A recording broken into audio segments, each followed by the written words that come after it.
Fil-Parlament Ewropew, id-delegazzjoni tal-Partit Nazzjonalista ċediet pożizzjonijiet dwar it-tassazzjoni li l-ebda Gvern Malti s'issa qatt ma ċeda. Dan wassal biex id-delegazzjoni tal-Partit Laburista qalet li l-impressjoni li jrid jagħti l-Partit Nazzjonalista meta jgħid li serva bħala tarka għal Malta u s-settur tas-servizzi finanzjarji fil-vot li ttieħed fil-Parlament Ewropew fuq ir-rapport tal-Kumitat Pana hija impressjoni għal kollox falsa. Id-deputati nazzjonalisti fil-Parlament Ewropew ivvotaw favur dan ir-rapport u allura qablu li fl-Unjoni Ewropea jitneħħa dritt tal-vito tal-gvernijiet nazzjonali fuq kwistjonijiet ta' taxxa.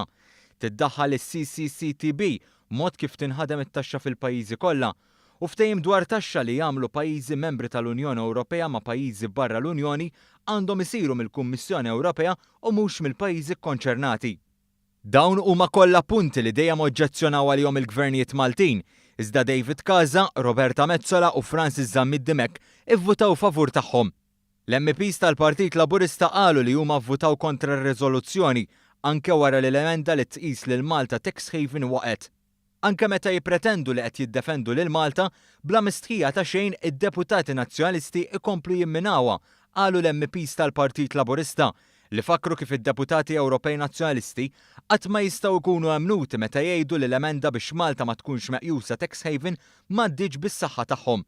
Qalu li kienu propju l-MPs tal-Partit Nazzjonalista li fl-aħħar xhur fil-Parlament Ewropew li fjiżiraw stejjer dwar l-allegat kollass tas-salna tad-dritt f'Malta, dwar allegat korruzzjoni fis-servizzi finanzjarji ta' Malta u evażjoni tat-taxxa ma għamlux.